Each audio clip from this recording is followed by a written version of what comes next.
ACL surgery के next day कौन कौन सी एक्सरसाइज करें और क्यों ज़रूरी है एक्सरसाइज करना, मूवमेंट करना, आज की इस वीडियो में हम इसी टॉपिक पे बात करेंगे।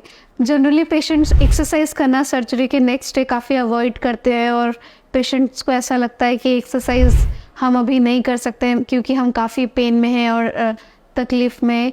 एक सोच होती है, एक थॉट होता है पेशेंट के माइंड में, जो कि पेशेंट अपनी जगह पे कहीं ना कहीं ठीक है क्योंकि पेशेंट को पता नहीं है कि क्या करना है। But it's very important, we call it patient education. Patient को पता होना चाहिए कि पेशेंट की सर्जरी हुई है तो नेक्स्ट डे मूवमेंट करना यानी कि एक्सरसाइज करना इज़ वेरी इंपॉर्टेंट।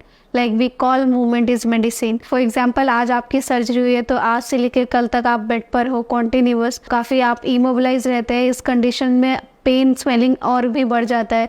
जैसे जैसे आप नेक्स्ट डे से एक्सरसाइज करना, मूवमेंट करना स्टार्ट करते हो तो आपका इन्फ्लामेशन, वहाँ पे आपका ब्लड फ्लो बढ़ता है, हीलिंग बढ़ता है, इन्फ्लामेशन एंड स्वेलिंग रिड्यूस होता है और पेन में आपको रिलीफ फील होता है। जनरली लोगों को ऐसा लगता है कि टाँके हटने से पहले कुछ भी करने की ज़रूरत नहीं है। जब तक सूचर रिमूव नहीं हो जाता है, बहुत सारे पेशेंट्स हैं जो एक्सरसाइज को इग्नोर करते हैं, मूवमेंट को इग्नोर करते हैं और कंप्लीट बेड रेस्ट पे चले जाते हैं। सो एसीएल सर्जरी के बाद कंप्लीट बेड रेस्ट की बिल्कुल भी ज़रूरत नहीं है। इज़ जस्ट दैट कुछ एक्टिविटीज़ रिस्ट्रिक्शन रहता है।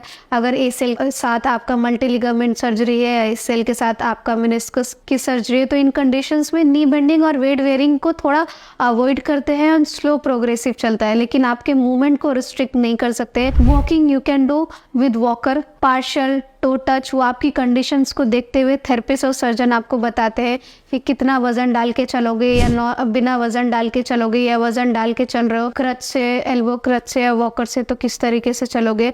और नी बेंडिंग का भी स्लो एंड प्रोग्रेसिव रहता है। ओनली एसीएल है तो 4 हफ्ते, एसीएल के साथ अगर मेनिस्कस या मल्टी लिगामेंट है तो 6 to 8 वीक्स में कंप्लीट करते हैं हम नी बेंडिंग। लेकिन ऐसा नहीं है कि आप कंप्लीट बेड रेस्ट पे और आपने अपने आप को हर एक एक्टिविटी से रिस्ट्रिक्ट कर दिया। नहीं, आप उठ के बैठ सकते हो, आप वॉकर की और एल्बो क्रच की मदद से वॉक कर सकते हो। और जो गाइडेड एक्सरसाइजेस है, जो आपके फिजियोथेरेपिस्ट आपको गाइडेड एक्सरसाइजेस बता के जाते हैं just next day after the surgery, it's very important. Early phase में तो आप हर 2 से 2.5 घंटे में एक्सरसाइज करते रहो क्योंकि of course as a normal person आप बहुत ज़्यादा वॉकिंग नहीं कर रहे हो, आप बहुत ज़्यादा पूरे दिन चल फिर नहीं रहे, तो आप बहुत ज़्यादा एक्टिविटीज़ नहीं कर रहे, तो आप बेड पे जब कॉन्टिन्यूस हर 2 से 2.5 घंटे में मूवमेंट करते रहते हो तो इससे एक ब्लड फ्लो रहता है, मूवमेंट बना रहता है, अंदर जो हीलिंग चल रहा है। सर्जरी हुई है, सर्जरी यानी कि surgery is a kind of injury, cut लगा है वहाँ पे हीलिंग हो रहा है। सो जब आप एक्सरसाइज करते हैं तो आपकी हीलिंग को प्रमोट करता है, पेन को रिड्यूस करता है और कई बार स्वेलिंग का इश्यूज रहता है तो उसमें भी काफ़ी आपको रिलीफ आता है।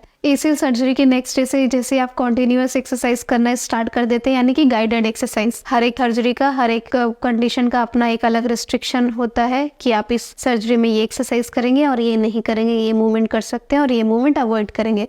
तो जो गाइडेड एक्सरसाइजेस है, जब आप उनको प्रॉपर फॉलो करते हैं तो आपकी जो मसल वेस्टिंग है उसको होने से बचाता है एक्सरसाइजेस, मसल वेस्टिंग को रोकता है, मसल कॉन्ट्रैक्शन आपका कॉन्टिन्यूअस रहता है। क्वाड्रिसेप्स कॉन्ट्रैक्शन को बनाए रखना इज वेरी इंपॉर्टेंट, ताकि जब आप बेड पर कंप्लीटली नहीं बट मैक्सिमम टाइम आपका बेड पर रहता है लेकिन आप मूवमेंट करते रहते हो through out the day with your activities and exercises, तो जब आप बेड से डायरेक्ट आप एक फंक्शनल एक्टिविटीज़ में आते हैं, वॉकिंग में आते हैं, स्टेयर क्लाइंबिंग एंड डिसेंडिंग में आते हैं, वॉकर ऑफ करते हैं, तो आप तैयार रहते हैं उन एक्टिविटीज़ को अपनाने के लिए। आगे चल के आपको बैक टू जिम आना है और अदर स्पोर्ट्स एक्टिविटीज़ में आना है। सो इट्स वेरी इंपॉर्टेंट कि आप एक्सरसाइजेस करें अपनी मसल वेस्टिंग को बचाने के लिए, मसल्स को स्ट्रॉन्ग रखने के लिए और आने वाली फंक्शनल एक्टिविटीज़ को करने के लिए, अपने आप को तैयार करने के लिए। तो एक्सरसाइज करने से दर्द या तकलीफ बढ़ती नहीं है, एक्सरसाइज करने से आपका पेन रिड्यूस होता है क्योंकि जब आप स्ट्रेट करके पैर को रखते हो, एक पोजीशन में बॉडी को स्टिफ करके रखते हो